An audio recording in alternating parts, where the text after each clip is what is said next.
Kentucky Derby Day is on Saturday, May the 3rd. We are recording this just a few days out. The we is me, Gino, and my good friend Barry Spears.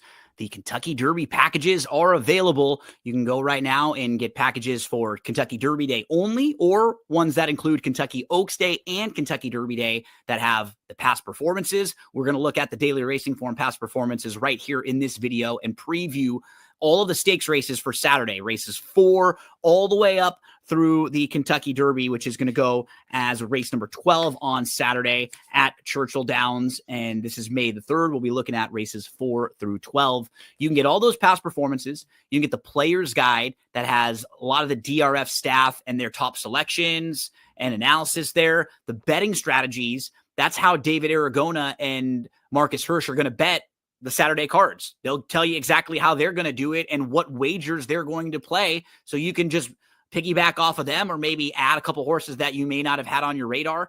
Clocker reports. Mike Welsh has been at Churchill Downs watching all of these horses over the last couple weeks. Prior to that, he was at Gulfstream Park for the entire championship meet. So he saw so many of these horses training and prepping through the last few months.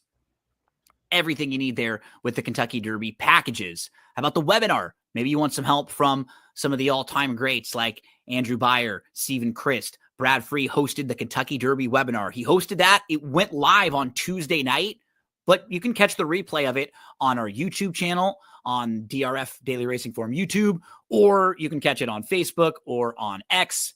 We also have the Kentucky Derby preview show on Sports Grid coming up. It's going to be 2 hours long. This will be more based on the Derby, where we have different guests helping us preview different parts of the field. I think we'll have like 4 different guests. Each of them are going to help us go through like numbers 1 through 4. We'll share our thoughts on those horses. We'll give you some graphics, show you some pictures of some of the Derby horses, and set you up on Sports Grid to make some money betting the Kentucky Derby. Barry, my friend, we have a lot of ground to cover on Saturday. Let's get going in race number 4. It's the Knicks Go. This one is not a graded stakes race, but it is a stakes race for horses who have not won a stakes over the last 2024, 2025. So these are for non-winners of a graded stakes. So you have horses who have been in graded stakes races facing tough company, but maybe they just haven't been able to win against the best, or there are some reasons you can, make excuses for them for and against them.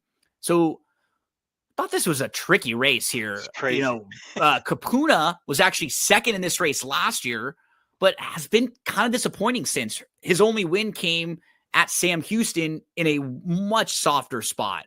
You have Liberal Arts, who this feels like a really good fit for him. But I will say, I've always liked him as a horse. He's the type of horse I like to bet when he's under the radar. I don't know if he's the type of horse I want to count on when he's a shorter price. No way. Right? Like, so that's the thing. Like, he's a horse that I want to bet when he has to punch up a little bit, not necessarily when he's the one that you really, really are, putting all your eggs in that basket. And then to the outside, you have, a couple kind of quality horses like New King, who's been in Southern California. But I thought both the 10 and 11 who come in from Gulfstream Park, from the Army Mule implementation and inveigled, like they're fine. Like this is a good spot for them. They're not, the most sexy horses in the world, but they fit. They're kind of solid here. Tricky race, Barry. Who do you want to talk about? Yeah, Liberal Arts is a tough read. I mean, this horse has been running with better company than most of these horses, but the running style is the question mark. I mean, You don't really see horses close like that on the dirt at Churchill. And I think he's up against it, even though he's been running with better horses. I'm going to let him try to beat me in this spot.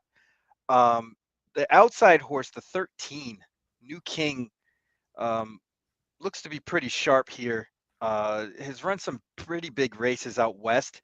And like I said, I'm not fond of the turf runners out there, but the dirt runners, especially at the top and at the top of the division, or like the divisions you're not going to see like as many stakes races, and the allowance races won't have those big fields of 10 or 12 that you might see at Keeneland or at Gulfstream. But the top horses in the division still out west, they can compete with anyone. Right. And they sent this horse long, a mile and an eighth, and that really is not his bag. and getting back to this sort of race seems to be appropriate. I think the 12-1 is never going to hold. I think this horse is probably going to be around, 5-6-1. Yeah, I think there'll be a lot of horses in that range. In that, Yeah, like, they all look similar. I they mean, do. the race as far as speed, it's kind of even. This should be a quote unquote fairly run race given the pace scenario. So I'm going to throw one downfield, as my good friend Barry would say, There you go. as because nobody scares me in this race. I think a lot of them on their best races can be similar. So here's the one Ashcroft who last year, so if you're looking at him in 2024, February 2024, he runs second in a maiden special weight race. He earns a 94 Beyer speed figure. He runs a really good second. Then he comes back. He breaks his maiden, beats a nice horse named Normandy Landing. And then following that, he wins again, earns a 94 Beyer speed figure. Things are going really well for him at that time. But then he has a long layoff. He's off from April all the way to December. When he shows up in December, he was 9-2 in the grade 2 Lafitte Pinkai Jr. on opening day at Santa Anita. And he showed a little bit of speed that day. Then after that, he's off again for 3+ months. So right after his long layoff, he shows back up, doesn't really fire, then has another layoff. Then on April the 8th, he's in the Commonwealth, and they're flying early in that race. And he's way out wide, and he just doesn't really get a chance to get towards the front like where he's run his best races. Now, that was kind of a shake off the rust, get a little fitness race. Now he goes second start back. He puts a couple races together. He's down on the inside. Can he be sitting like behind the early leaders and maybe be sitting like third, fourth, and just kind of get a nice trip and get back to some of his better races? I think he's going to be a massive price in here. Oh yeah, he definitely has a huge chance. I mean, these are the kind of horses that jump up in these big races, and you're like, how did this, $40 horse win? It's because the form's muddied up. I mean, Yep. I love that last workout, to be honest. Yep. That was one that really warms you up too, is that okay, this horse is feeling good, and they want to make sure they get him close to the front in this race. Mm-hmm. Especially the way Wayne Lucas trains. Yep. When you see his horses, because he runs them in and out of form. I know he hadn't had this horse for a long time, but that bullet shows that they're trying to crank some speed into this horse, and this horse is probably going to be prominent throughout. Yeah, I like him in here too. He's going to be in the mix for me. The 10 played last time out. Like you were saying though, he's going to have to come from way out of it, which isn't always the easiest here. He kind of fits with this group, man. He just doesn't want to win races, man. Yeah. It's a shame because he's a nice horse. I mean, he's made $500,000, but he gets in with tougher company and he just doesn't step up. Another horse that I think might merit a little consideration would be Patriot Spirit, the 12. Yeah. It just depends on where Junior places this horse, because I don't think this horse really needs to be in the lead. He can sit. Right. And I think that would be a great trip for this horse. And the race that he exits was a race where there was a ton of early speed on paper because Red Route 1 won. And it actually looked like it was going to be that type of a race on paper. So it didn't set up well for him going 1 1/8, having to be a part of the pace there. Yeah. And this time it actually favors him a lot if he's able to sit, which he's done in the past, but only at shorter distances. He's a real interesting one because I think there's situations where this horse gets overlooked. Yeah, I agree with you. It's higher than 8-1 and has a way better chance than that of winning. That's Patriot Spirit in a really tricky race. Barry started with the 13, New King, as a fun price horse. I went to the 1 as a really interesting price horse, Ashcroft. I even thought the 2, like as a speed prospect, Pratt's going to just hurry this horse. And I could see him kind of hanging around because it's him and maybe the 7 who have some of the biggest speed, but Best Actor doesn't always show it recently, right? He's not been in that type of form. So kind of curious how much real speed there is in here. That's why some of these deeper closers, I don't know if it'll set up all that well for them. You want the horses that have a little bit of versatility to them. Barry was even mentioned in the 12, Patriot Spirit, and the 13, who both have some of that versatility. So that is the 4th race, kicking off the stakes on Saturday. Let's move to the 5th. Distaff Turf Mile. There is not much speed in this race. None. None. Zero. Absolutely zero. Because of that, there are 2 horses that have to be on all of my tickets if I'm playing pick 4s, pick 5s, any of that. Moving on up is the first one. She's quick. She can sit. She's in really nice form. She actually had trouble in her last race and still won nicely. She'll go 3rd star to the bench. She's drawn down towards the inside. A lot of positives. She's absolutely going to be a use for me, Barry, because of that. And the other one that I think is kind of the sneakier one, that is one of the only other horses that kind of has some speed in there if they want to use it, is actually Poolside with Slim, who her race last time out was kind of sneaky. She wanted to be way closer, and she just kept getting pushed back and pushed back. And instead of being right where the winner, Schwazia, was, like sitting 3rd on the inside, she was 7th of 8, like in between horses, and then almost last. So it was a brutal, brutal trip, how she just kept getting shuffled back. Earlier on in her career, she's got some more natural kind of tactical speed. And in this race, I could see her being, just by default, one of the quicker horses. I would love for Joel to get aggressive with her. I know that's not really his. We think of him as taking horses back. He certainly can do it, and he's fine with horses on the front end. I would love it if she was either take the initiative, try to get aggressive, or just she's up there close with moving on up, because I don't think there's going to be a lot of horses up there.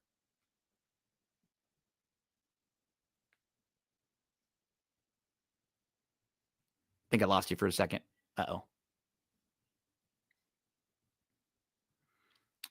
We having a slight technical difficulty here with the sniper. So with the Timeform US pace projector, that's what's nice when you're looking at these the all access past performances. So you've got the classic, you got the formulator, but then the Timeform US pace projector will show you where they think the pace could be. And they have it similar here. They think it favors the front runners. They actually have Special Juan like on the lead. And I don't know if Special Juan wants to be on the lead. I think he sat really close last time out in a race where he got a good trip, but he was still like 4 or 5 lengths behind the horse who was leading the way that day. So I kind of go back and forth with the trip I think Special Juan's going to get. Not that he can't win the race, not that she can't win the race, but I don't know if she's going to be on the lead in here when you have moving on up. And I would love Poolside with Slim to be as close as possible. So those are 2 that I see being in the mix. I'm going to use them all over the place. I very much respect the 6, Sacred Wish. So I think Barry's back. What's going on, my man? How we doing? You should, because I like Sacred Wish here. She feels to me like I think she's the horse to beat. Yeah. I think she's the horse to beat.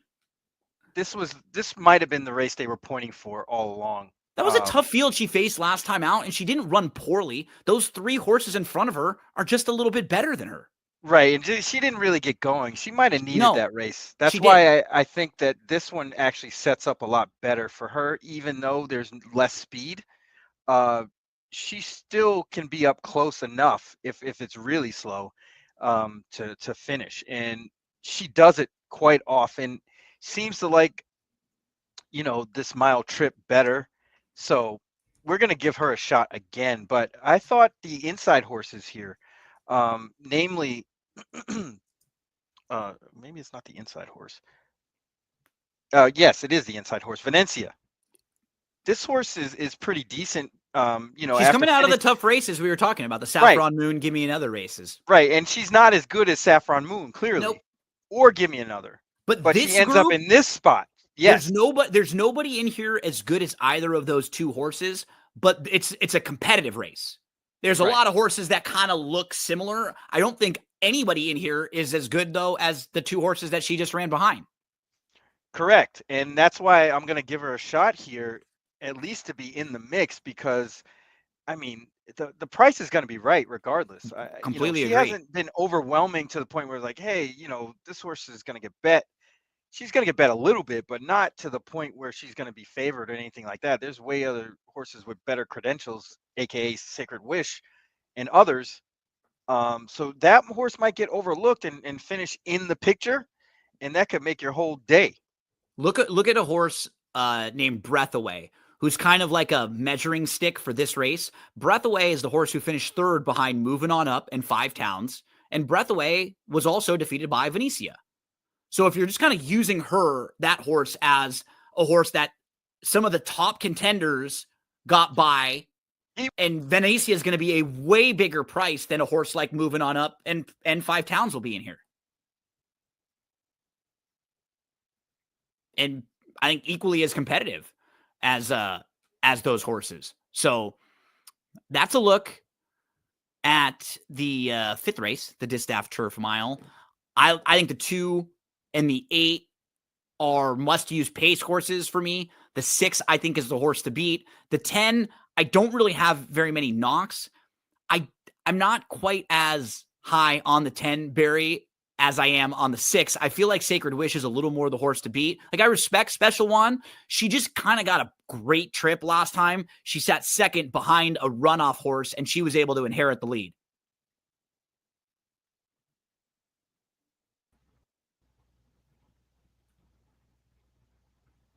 We got you, Sniper? Yes. Can you hear me? I got you. Yep.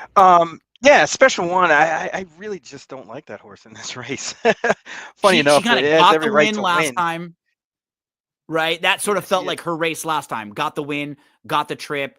It's set up really nicely for her. She's going to be a little wider here, and I don't know if she's going to be able to sit up close. I feel like she'll get a little wide of a trip. So, yeah, I'm a little colder on her. Yeah, 5 Towns is interesting. Yep. Second off the layoff. I like that comeback race. You know how I like when they come back and it's similar race to what they went on the bench with. 5 Towns fits that to a T. Gets IRAD too. That's the other thing that really jumped out. Bullet in tow. That last race was a great prep for this one.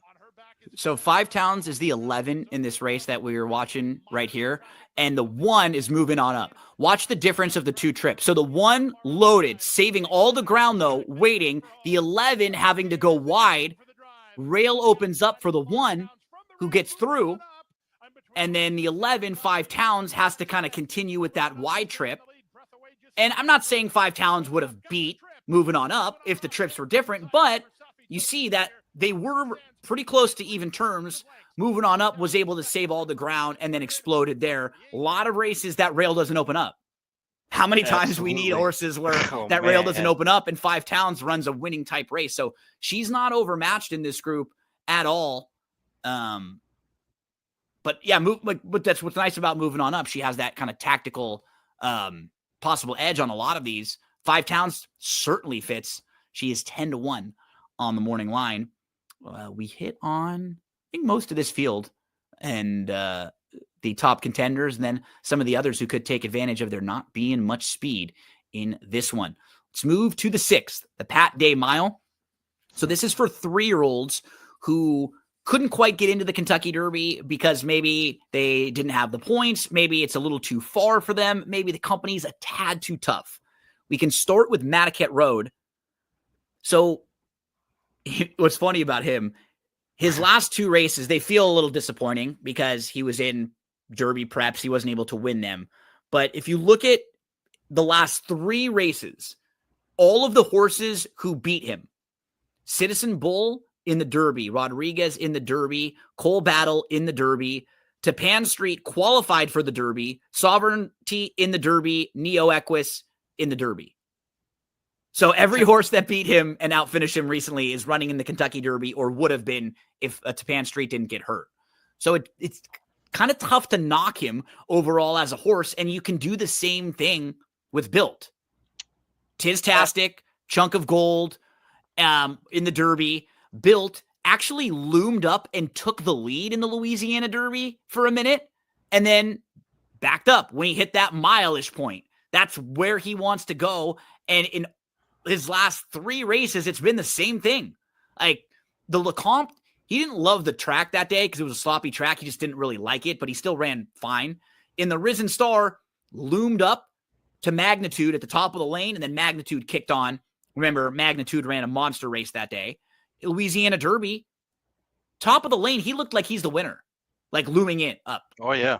And then just kind of hits that wall. It just feels like such a great spot for him, cutting back after who he's faced. And you also have Gaming, who's doing similar. He's been facing good horses going a little bit longer. He lost to Journalism. He was in the Hot Springs in the Southwest the last couple. I've never really been that high on him myself personally. So maybe that's why I'm like a little colder on him than the others. But there's nothing really that I can say that would knock his chances of winning this race, cutting back to a sprint. And then even, a horse like the 5, Gate to Wire. His swale was really good. Look who he was behind in the Fountain of Youth. Sovereignty, Derby, River Dames, going to be a major player in the Preakness. Neo Equus in the Derby. 4th that day was Burnham Square in the Derby. So he was behind 3 horses that are in the Derby and 1 that's going to be probably the 2nd or 3rd choice in the Preakness.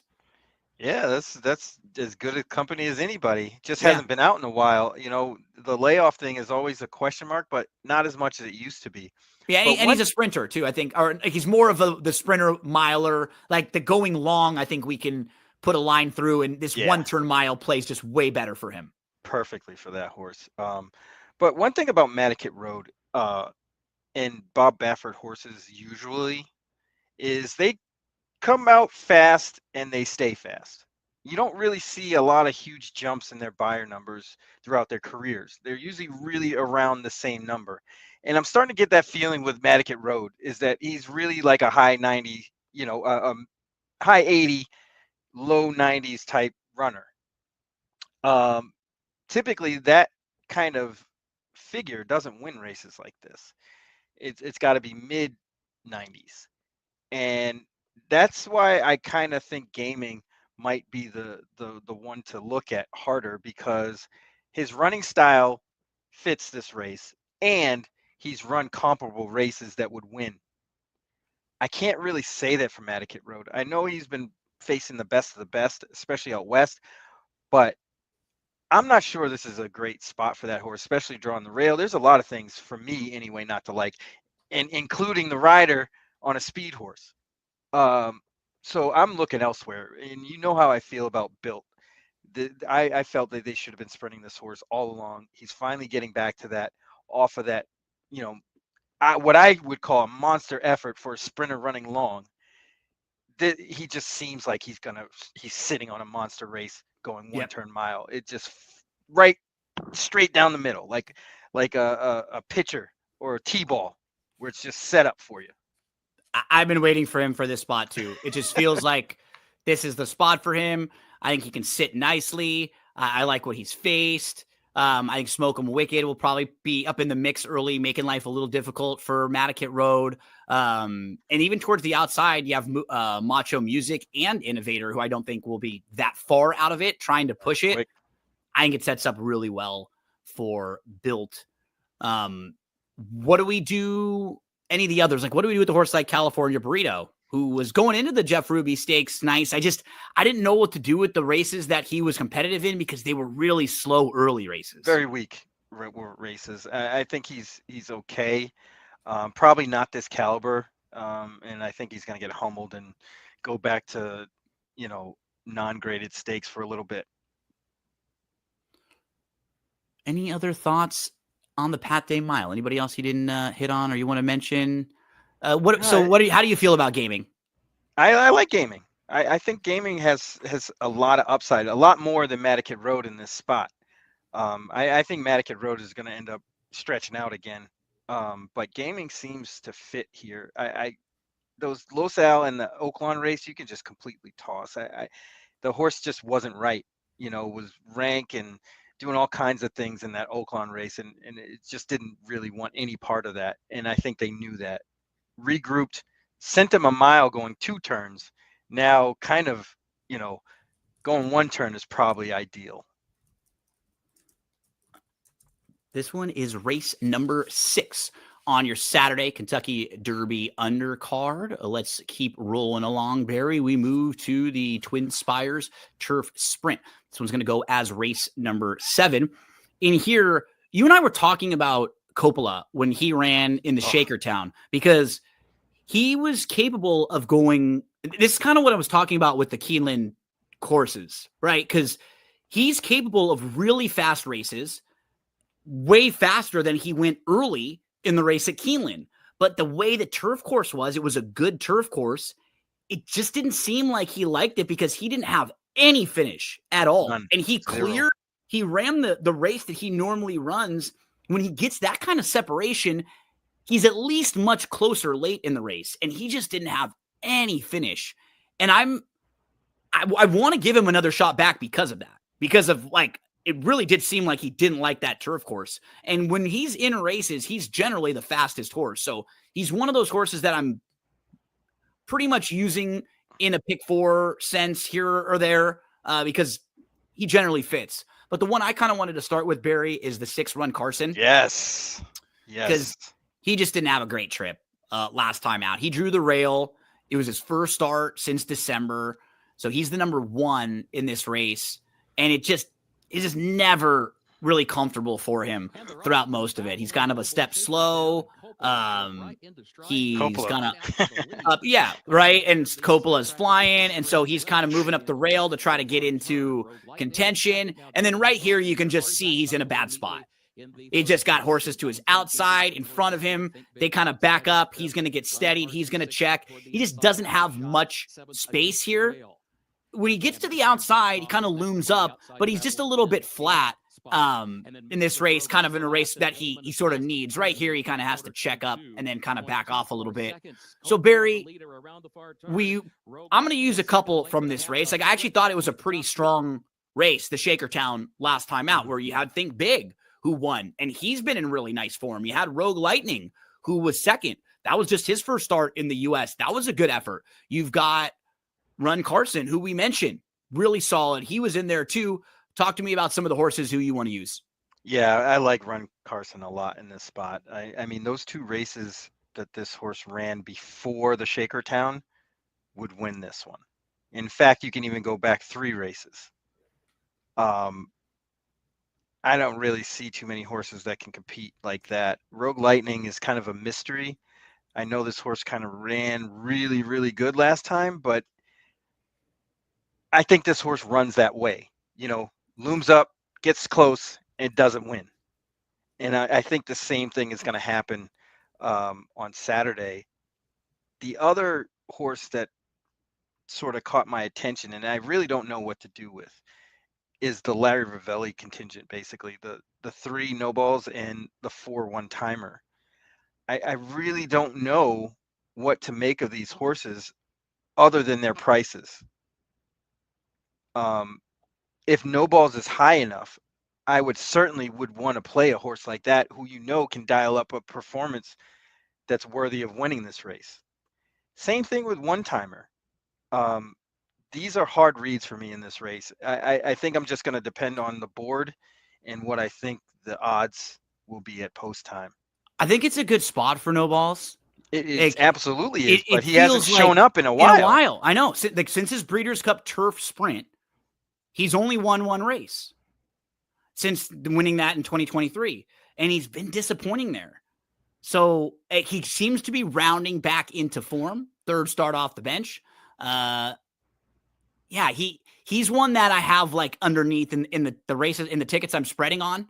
I'll definitely throw him in there. So yeah, 3rd off the bench. He has some speed. He can sit. He can pass horses a little bit.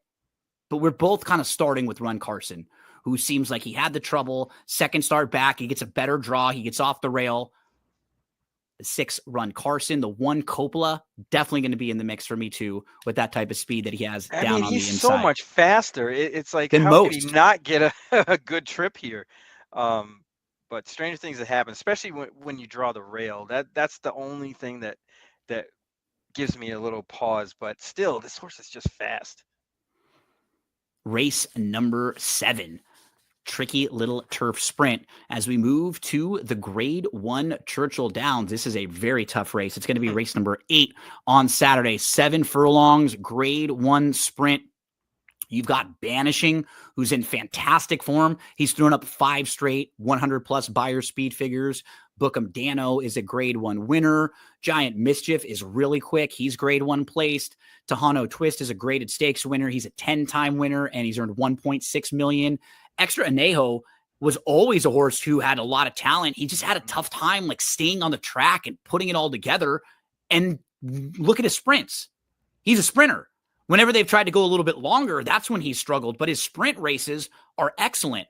Mindframe, one of the higher ceiling horses right now, probably in all of racing, just with how lightly raced he is. And his only 2 losses were races that was probably his fault.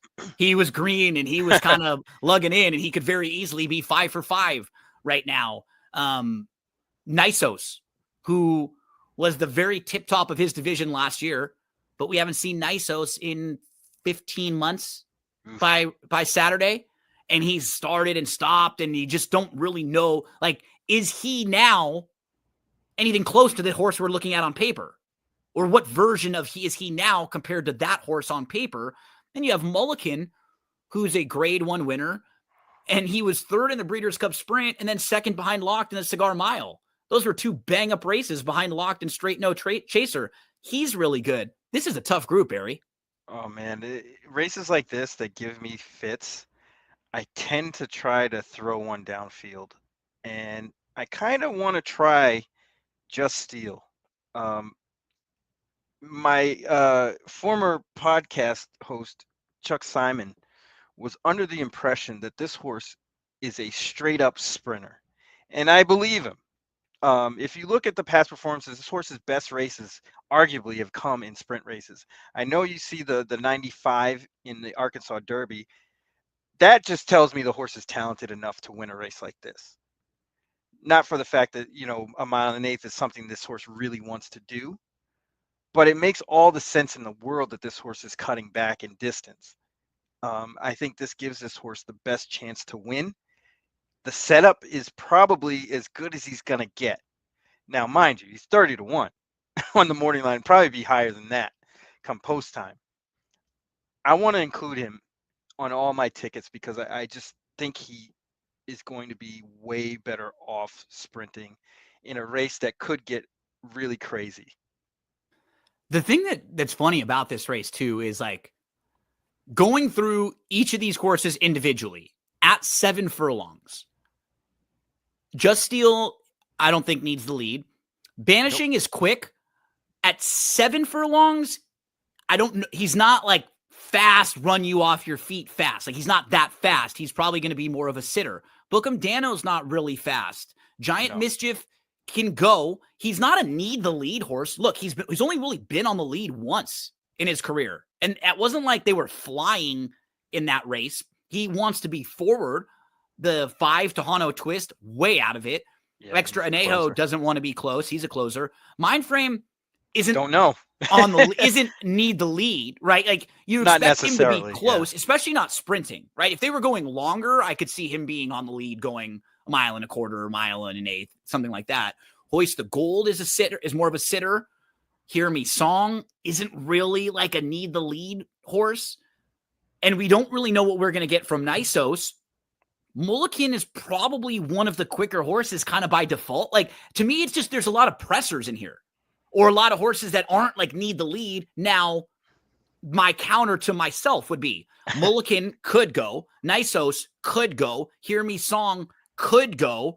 Mindframe, I think, wants to be close here. We could also see Giant Mischief go, and we could see Banishing try to go from the inside, but none of them really have to. That's what makes it kind of tricky. Look like handicapping this race. Honestly, I think Nisos they're just going to try to turn him loose. Yeah, but that would make the most sense off the bench for him. Yeah, and it's like, if he just flies and wins this, fine. And I don't really think this is really a goal or anything to win this race. I think they just starting him back up. And if he happens to win this race, great. But if not, it's not a big deal. So I think they're going to be all out. And Mulligan's going to have all he can handle. with a fresh Nisos. And that even reinforces my liking of Just Steel a little bit. But Bookham Dano is the other horse. He's just tough. I mean, he shows up literally every time. This isn't his greatest trip. I'd rather him at 6, but he definitely can win at 7. He does well. He runs with the best of them. Almost beat Forever Young out in Saudi Arabia. He's got to be formidable. I don't know if 8-1 is the price you'll get. I'd take half that and be okay with it. So what was really difficult about like getting a read on what we're talking about Bookham Dano here? Yes. Is that, his last race was in a field of 3, right? Like, so Yeah, you're not taking I'm not anything, even counting that. No, yeah, that's what I mean. So you're not taking anything out of the race. It's funny because he was a grade 1 winner last year. And then it kind of felt like towards the end of the year, he was a little disappointing. Yeah, he tailed off for sure in a few of those races, but you kind of look back at him like the Jerkins wasn't bad. And then in the Cigar Mile, he just didn't really fire, and Locke was there that day. And so yeah, I kind of go back and forth with him. Like I certainly think he could run well enough. I don't know if it's going to set up. Like, I don't know if they're going to go that fast to where he really gets the nice trip. He's a little versatile. Tricky race. So because I'm not sure, I'm definitely using the 2. Banishing. Because I think down to towards the inside, he could just be one of the horses that's most forward in here. And his 2 recent losses came at 1 mile and a 16th and 1 mile and an 1/8. So maybe that's just a little too far for him in the Razorback and in the Oaklawn handicap. And what do we do with Mindframe? I don't know, because he could, he's as talented as anybody in the country. I don't know. I really can't read where or what kind of trip he's going to get. I would gather, since it's IRAD, he's going to get sort of a pressing stalking type trip, and he probably can finish, but I really don't think this is his bag. He really doesn't want to sprint. It is kind of a weird me if spot. He just didn't if he kind of fires but runs on late sort of deal. Yeah, I like him, right? I mean, he's a good horse. I think he is capable of being one of the best older horses and a very nice one. It's just the placement is kind of strange because, Pletcher also has Locked and Fierceness, who are in the Ali Sheba, right? So they're in the race going a little bit longer. So he wasn't going to be in that race with them also. And I think they're kind of trying to get him to the Met Mile. So I think they're using this as kind of like sharpen up his speed a little bit to have that Met Mile be like the goal for the early part of the season for him. Yeah, Mindframe. What are we going to do with him? Tough read. I think I'm going to use the 6 Extra Anejo a little bit. He's always been that horse that he's got a bunch of talent, but he's just been like on and off. You kind of forget about him for a while because he's gone and he's like out of sight, out of mind. But his sprint races are good. It's just the concern that I had with Bookham Dano. Do they get the trip? Do they get enough pace to run at in a field like this? Man, this is one of the get your price because Pratt left. Yeah. And went to Niso. So I'm sure that price is going to be a little higher than that 12-1. This is such a tough race. It is really competitive, really fun race to dive into. Let's turn the page to race number 9. This one is the Grade 1 American Turf. I think I saw David Aragona pointing it out that it's funny that this is always a really tough race, but it got flipped to a Grade 1, and it really doesn't look like a Grade 1 this year. Like the caliber, it's competitive, but it's not really a Grade 1 group. Not like it's been the last few years. No. The 3, New Century, probably one that you want to start with. He was 4th in the Breeders' Cup Juvenile Turf. What's nice is he does have a race this year, so this will be second off the bench for him. He'll take a good amount of money. The 7, Zulu Kingdom, no real knocks on him overall. He made his return in the Columbia. It was his first start back. It should set him up really nicely for this one. Wants to be in the mix throughout. He's really solid, really honest. Ironman Cal, he has not run since the Breeders' Cup Turf, but he was a good second that day behind Henri Matisse. Just have to deal with the layoff and an outside post and have to have him continue to progress because some of these horses have more recency and a fitness edge on him. Those are some of the top players in here. Who do you want to start with? I'm going to throw one downfield and go with the 6 Maximum Promise. Nice. I think this horse is sitting on a nice race here. If you go through his past performances, he tried the turf first time out. Didn't run that bad, finished behind a horse that's in this race in Giacoso. And it was just a starting point. You can tell just by the way the horse was ridden and how the horse ran. Second time out, they go to the dirt. He runs off the screen. Great. That shows he has the talent. They lay him off till January. Run him in the Lecompton. He didn't run all that badly. But I think they figured out that this horse didn't want the slop, and he probably didn't want the dirt.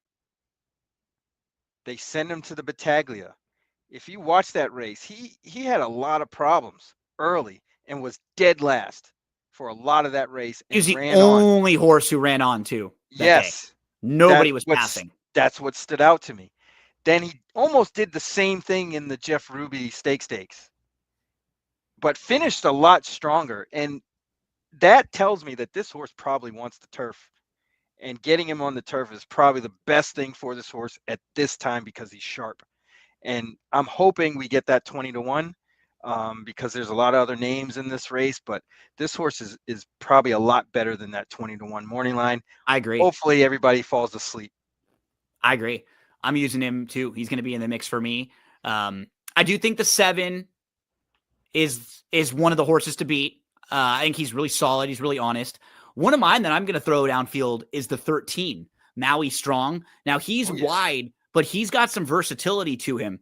And if you're just looking at Test Score and Scipio, who are probably going to be way shorter prices than he is, he can sit a pretty nice trip, even from out wide. He can get behind horses if he has to. And overall, his form going long on the turf is not far behind most of these. Like, that's just, to me, he's just not 30-1 when other horses in here are like 8.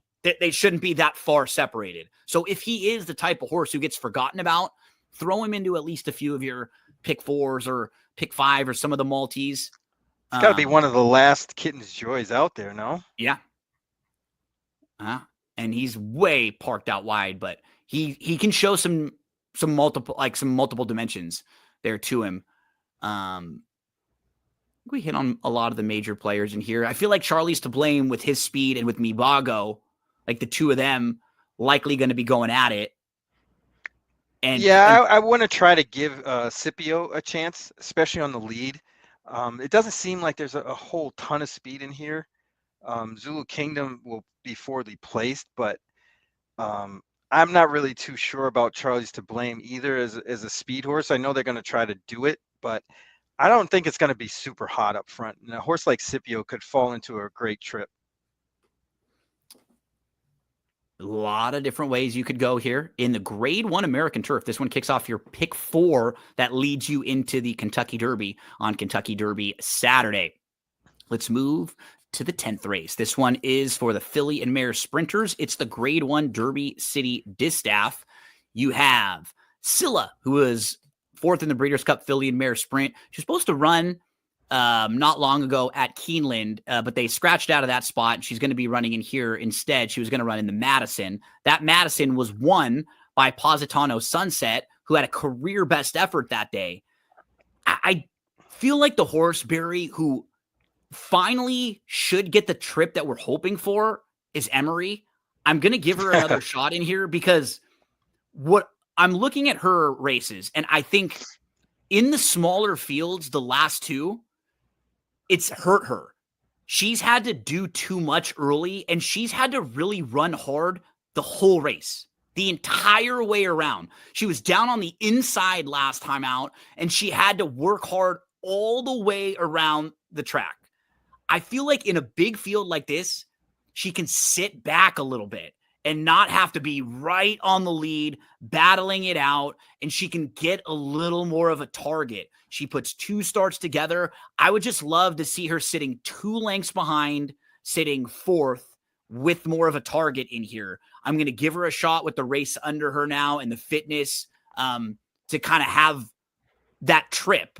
But this is a good group. I mean, you look at even horses to the outside, like My Main Squeeze is very honest. She did not do a whole lot wrong last year. She was 3rd in the Madison. You've got Hope Road, who ran some good races last year. She's a multiple graded stakes winner.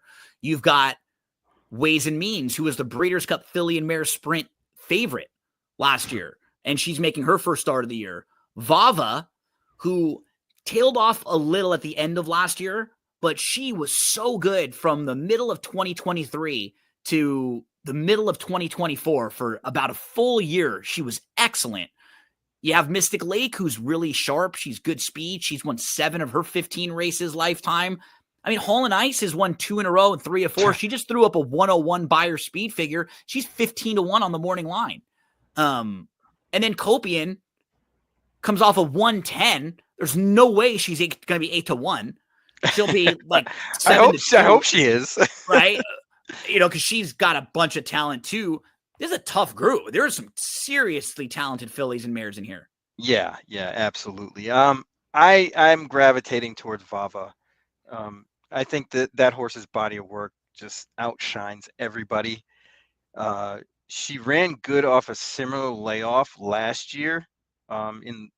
She laid off the Raven Run October 21st, 2023, came back April 6th at Keeneland, and just missed in the Madison to Alva Star, and then won this race right after.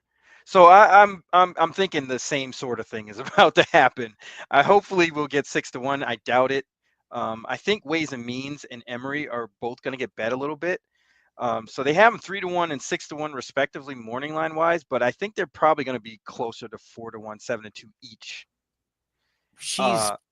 I can't leave her out of anything.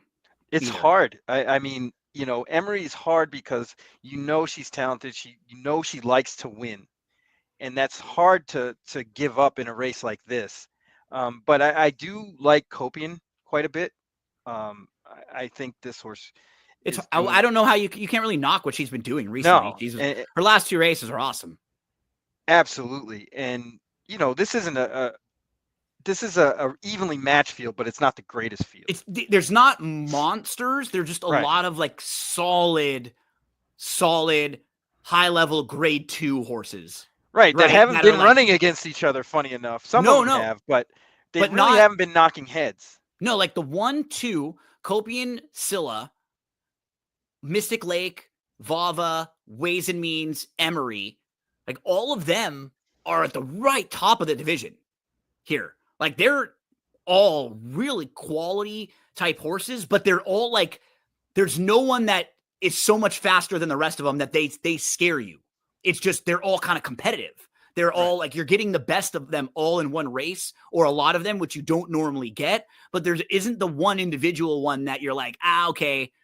And maybe that is Copian. Like if she can come back with something that she ran last time out, but she's probably more like a horse that's in the 100-ish range than a 110. Yeah, that's way too high. We don't see that often anymore.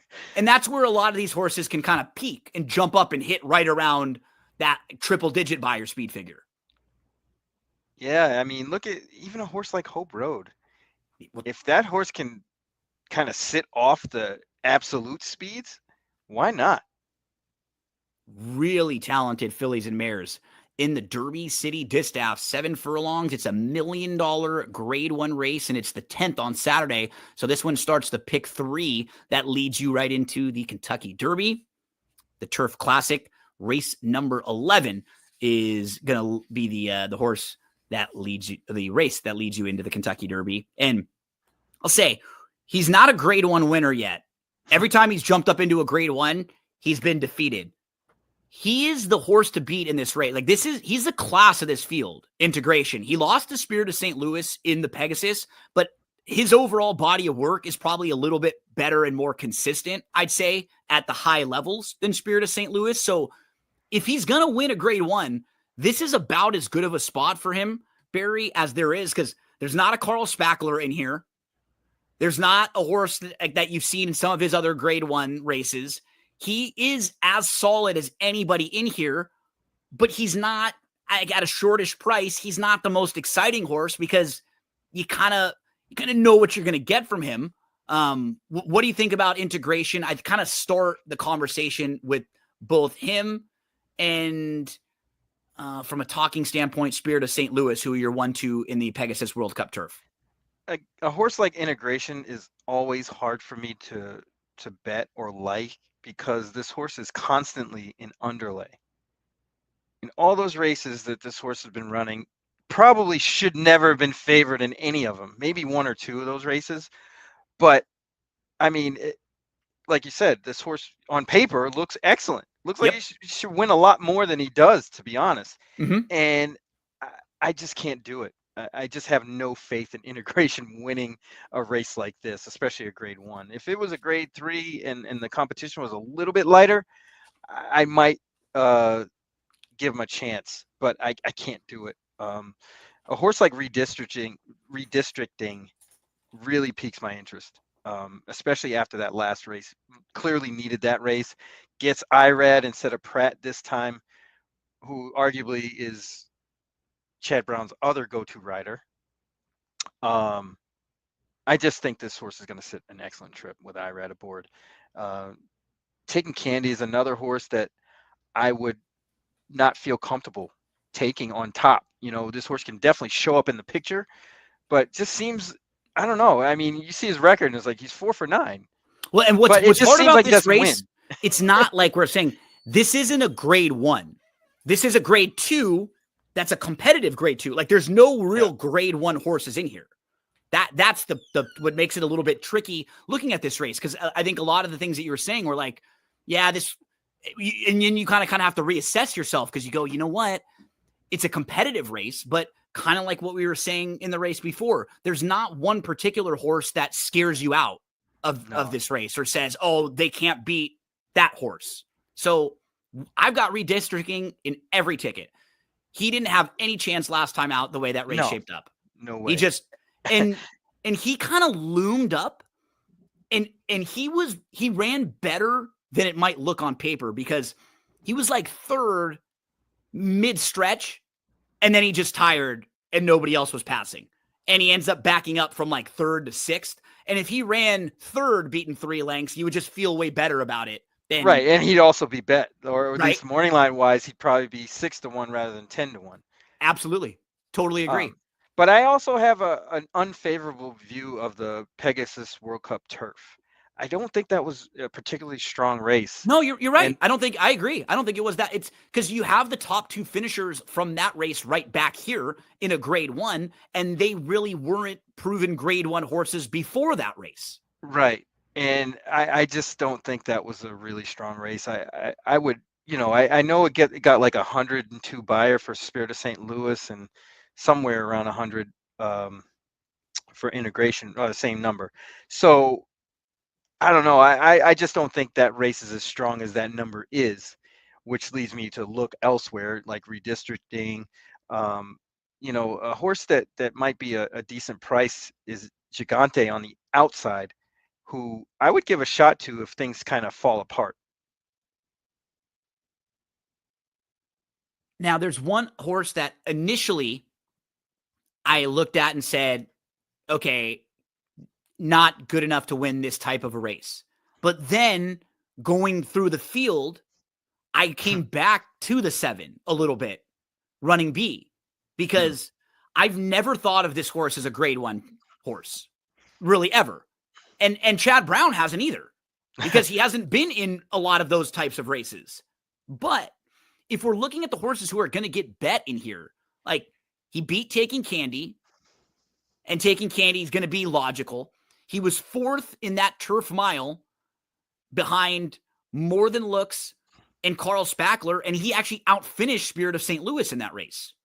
So if we're using Spirit of St. Louis as a horse who is one of the horses to beat and is going to get bet, if Running B is a better price, I prefer Running B to Spirit of St. Louis. And I think running B might be a better price because you got the big win that people remember for Spirit of St. Louis, and you see that 102 speed figure. So I could see him being one who gets bet again like he did last time. I think it's an okay spot for running B here because it's just like that solid group. He's really consistent. You sort of know what you're going to get from him. He's in the mix for me. And yeah, I was for the 4 and the 7 are the horses I thought were the most interesting bets. I didn't know what to do with the 6, who you hit on a little bit earlier, Taking Candy. I'll probably include him, but I don't love him. He's not like a cinch for me. He's like, I throw him in the pick 4 or pick 5.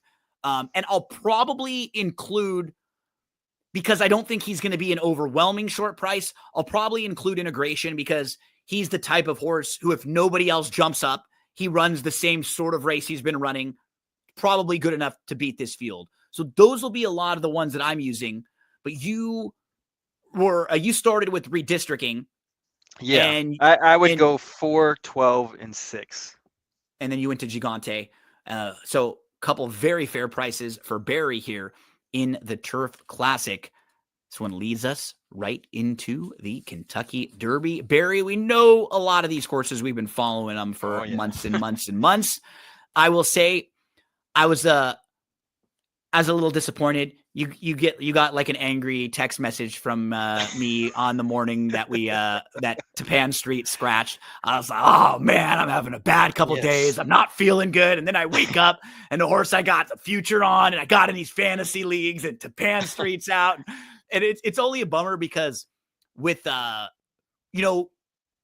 finding your Derby horse is such a weird thing, right? Like you and I bet on so many individual races, and there are how many races where it's like, yeah, we like a couple, or yeah, we have a few, but it's like, yeah, you kind of always like have to have a Derby opinion, since it's that race and people are going to ask you. So when I get a horse that I like, or I know I'm going to have a strong opinion, I was so excited to like go on a bunch of shows this week and talk about the horse that I've been waiting for, that you've been following along, that you think is going to run a good one. For me, I had to kind of then call an audible. I know these horses. It's not like I had to like readjust everything I was thinking, but it's as far as how I was going to kind of stack the horses. Let's start with Journalism. He's done very little wrong.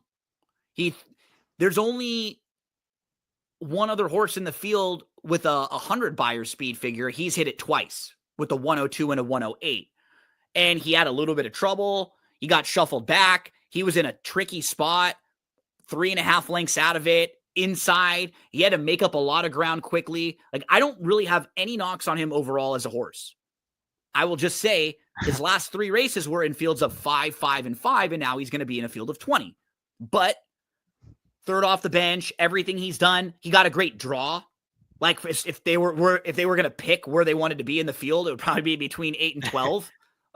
So I don't have very many knocks on him, just the price. I don't want to have him be my top pick in a Derby where I think he's just going to be shorter. So I have him like in the 2-3 spots, Barry, and in a lot of my exotics, but not someone that I'm like, oh my gosh, I think he's so much better than everyone else. What do you think about Journalism? I think he is better than everybody else. The more I look at this race, the more he kind of stands out, especially speed figure wise. There's really nothing to knock except for the small fields. Like, right. What he's done, it's just you can't knock. And I don't know. I'm not a clocker, right? You and I, we watch horses in the morning. I'm out there sometimes. We watch the videos and stuff. And so I know, just like when I'm watching a race, I can tell when a horse is moving well or when they look good. He sometimes looks like he's a different breed of animal. Just the way, like how good he trains in the morning. Like he's like down bowed with his neck up, and he's like got a like Zenyatta-ish like way that he kind of like carries himself. He looks just like he knows he's a good horse, and he's not out of any of my tickets. I think when in my official Derby picks, I had him pick second, but for you, he stands out head and shoulders above everybody else. Yeah, I mean, you did note the 5-horse fields out there in California, but it just seems like those 5 horses, end up being better than most of the field that would be in this Derby. uh, he's going to be tough to beat. I do like Rodriguez though, and I know I have a little bit of a recency thing when I saw this horse run in the Wood, but that race was quicker than people realize. Yeah, even And from speed figure standpoint, he's the only other horse. Go through them all. He is the only other horse when you're looking at the daily racing form, past performances. It's Rodriguez and journalism. Nobody else has a triple digit Beyer speed figure. and I think that Rodriguez might get a really good trip. It might So fall into it. would you want him to be just behind the early leaders, maybe? Oh Like yeah, that's third or exactly where fourth? they're going to want to be because Citizen Bull, we already know, at least from what Bob says, they're pedal to the metal. Yep. Nico, He's got to go, the two. Neo Equus has to go, and that horse is going to fall short at some point because How he's a about, sprinter. He doesn't even need to be in this race, to be honest. what about the But five? Final Gambit is going to drop back. Yep. So that leaves that pocket. He could sit right behind him. There it is. And if it's almost like the Mystic Dan trip, almost. If it works out exactly like that, which it probably won't. But something similar can happen, and this horse is going to be forwardly placed. I don't think Rodriguez needs to lead. I think he's content to sit. He just needs to be forwardly placed. He can't get too far back. Right, He's the in fall behind into too it. much. Right. Yeah, he's the. And I think we're both feeling the same about him. The way that I was kind of putting it is like, I just like him the most of the speed horses. I think if there's a group of 5 or 6 of the horses that are all speeds that I'm worried about, the one that I want is him that I'm using of the group. If there's anyone that can win the battle and win the war, or just like what you said, sit the trip, I just think of the speed horses, he has the most upside. The thing about him, too, that we kind of forget, in the San Felipe and the Bob Lewis, he wasn't really ridden to win those races. No. Like he didn't get a chance. So I'm not even using those because they let Citizen Bull cruise in the Bob Lewis. And then in the San Felipe, it was to let Barnes cruise. And Barnes finished second, and Citizen Bull won the other one. And so the last 2 times when they've ridden this horse with speed to put him on the lead, he's won. And he's earned 100 Beyer speed figures in both of those races. Yeah, and those lessons in the San Felipe and the Lewis might go a long way in having this horse rate in behind a couple of horses. But one thing, I want to bring up, and this was on the webinar, and I hope everybody that's watching or listening to this checks it out, because in the beginning of the whole webinar, Andy Beyer goes through sort of the history of this race and how it's changed. And on my old podcast on Going in Circles, we used to bring this up every time Derby year, that the race changed once they went to the point system instead of greatest stakes earnings, because you had all out speedballs, sprinters just in the race. And it could have, honestly, if you really look back at it, it could have prevented Triple Crown winners because of the fact that you were getting these horses that needed these fluky type trips to win this race. Then it flipped with the point system for a few years, where all of those horses that were precocious or were winning the 2-year-old races or the shorter races, they didn't have enough points to make it come Derby time. So there was a few years where the pace wasn't that fast, and the horses that could just kind of sit close were the ones that you really wanted, like that American Pharaoh kind of trip. And that was Andrew Beyer's point, is that now the race used to be sort of set up for closers. Now it's kind of the opposite. And you're going to see and hear everybody's like, oh, there's so much speed. But really, is there?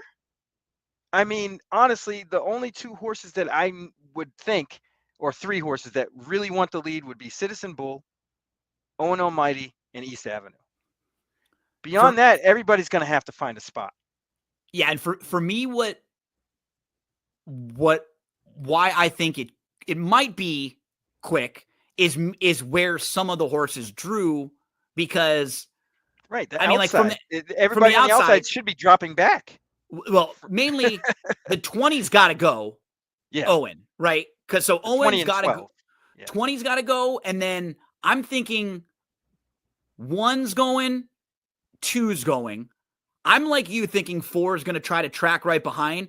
See, I think the 5's going. That I think a lot of people are kind of forgetting about, like American Promise. Like, I don't think D. Wayne is going to have this horse sit. I think in the way that they've been training him in the mornings too, coming off of that where they went 45 just right there at Colonial trying to put him on the front end. So he's a tough read for me. Yeah, I think there's a situation where he does sit and wants the same trip that Rodriguez that the 4 gets, right? And they let the couple horses from the inside go. So that's what's tricky is like 1, 2, 4, 5. Admire Daytona went last time. He's not that fast, though. Like, he's not as fast as the others to the inside of him. Kind of wants to be forward. But the one who may be faster than all of them is the 12, actually. Yeah, absolutely. East Avenue. His draw is actually pretty good for him. Yeah, no, it's excellent because he's going to clear. I think he's going to be clear at least for a little bit before Citizen Bull or somebody else. Some of the inside horses kind of push. Yeah, maybe push through a little bit. But just to show you how much I like the race you were talking about, I've kind of rerouted now, and my top pick is Grande. Now, from a value-based standpoint, the trip that I think he could sit, I think he's got some versatility. I like the Wood Memorial. I'm going to use Rodriguez in a lot, like most of my exotics, but I think Grande, off of that wide trip, he's progressing. He's lightly raced. I could see him adapt to the different things here in the race. Johnny V has won this thing 3 times. He's just drawn really well, too. Mm-hmm. And I think he could sit behind a lot of those speed horses that we were talking about. And then he gets the jump on all the deep horses, the Flying Mohawks, the Publisher, Tistastic, and then the horses towards the outside, Sandman and Sovereignty. He's getting the jump on them. So I kind of like him a little bit. And I think just based on value and not having Tapan Street as the horse I was really high on, I adjusted. I made Grande my top pick. I put Journalism second. And then I have behind them Sovereignty, Rodriguez, and the one horse I will use in some pick 4s or pick 5s just as the wild card for me is Luxor Cafe. Yeah, I got to include him because he's such a wild card. And, we know a lot more about horses like Render Judgment, Tistastic, Publisher.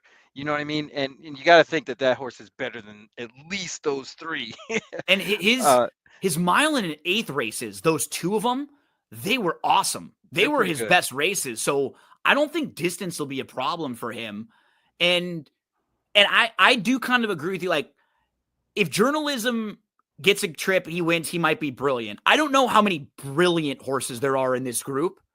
He might have found a good group. Maybe Journalism gets a little bit of trouble, and this horse has to beat not an incredible group of 3-year-olds, like a solid group other than that.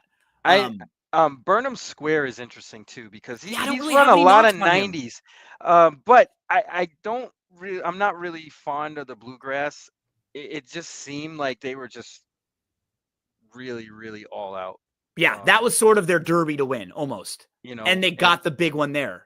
Yes, that's what it feels like. But he's run better races than most of these horses. Yep, and he's run not really any bad races. No. Even the Fountain of Youth wasn't bad. Like, it was kind of, he was a little flat, but it still wasn't that bad of an effort. I agree with you. People kind of got really off of him.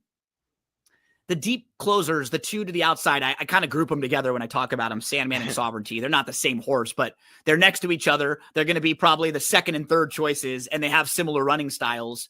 Do you like, dislike? How do you view these 2? Well, I saw some odds earlier, and Sandman is 2nd choice at 5-1, and I'm totally off that if that does happen. Same thing with Sovereignty. They just don't appear to be horses that could make a move to actually win this race. I guess Sandman could, if it's sort of like a repeat of the Arkansas Derby, but I'm just not fond of any closers in this race, to be honest. Sandman and Sovereignty, 2 of the stronger ones. But for Barry, thinks that Journalism is the horse they'll all have to beat hands down. I agree on that. I have him picked 2nd. Barry's got him on top. And then leading to Rodriguez as the horse Barry thinks will sit a nice trip. What about Baeza before we wrap it up? Here's the thing. I respect the heck out of him. I actually I hit the pick 4 or pick 5 the day of the San Anita Derby, and I had Baeza. Oh, which is like, oh my gosh, it was going to pay like so much better. stats. So I like him. He's got ability. My only thing is, I think he's going to be an underlay if he gets in. That's what I was thinking too. Because everybody's talking about him as like a wise guy horse. So He's like, definitely if the wise he's guy like horse. 10, 12 to 1, yeah, that's go time. But he's still an underlay. He's still an underlay, but that's fine. But like, if he gets into single digits, and for some reason, then I would get a little bit worried. But no, I respect the heck out of him, and I think he'll run really well if he gets in. I'm worried that he could be a short price. Yeah. And if you didn't know, he is the son of Puka, who is the mommy of Mage, who won the Derby last year, and of Dornoch, who won the Belmont last year. And I think Darren Zocali was pointing it out. It would be even cooler, actually, if Baeza didn't run in the Derby and ran in the Preakness and won the Preakness. And then you had a dam the Triple Crown that had winners of the Derby, Preakness, and Belmont within a year and a half. That would be a really cool feat. So, Barry, my friend, we've made it through our marathon previews. If you want some help for Friday, Barry and I did a separate video that has previews of all of the Friday stakes races. So we went through races 5 through 11 on Friday, got you set up for the Kentucky Oaks, and then right here, all the stakes races on the undercard. Don't forget, Kentucky Derby webinar happened already. You can check out the replays of this on all of the Daily Racing Form socials. Coming up on Thursday and on Saturday, Kentucky Derby preview show on the Sports Grid Network and on Sports Grid TV. Check that out. It's going to be me, Alexa Zepp, and we'll have a bunch of guests joining us.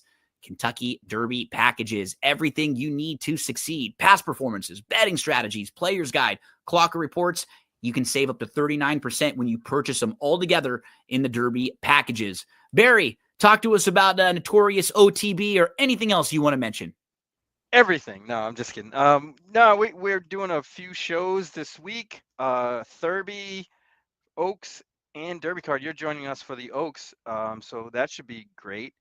And doing the SoCal Saturdays on Horse Racing Happy Hour. So we're really busy this week, but it's all going to be worth it when we're stuffing our pockets. We love to help all of you. Hopefully we led you to some winners here. Good luck to everyone playing the races. Thanks so much, Barry. Appreciate you always, my friend. We appreciate all of you out there. Shop.drf.com for everything you need this week. Good luck on Kentucky Oaks and Kentucky Derby Day.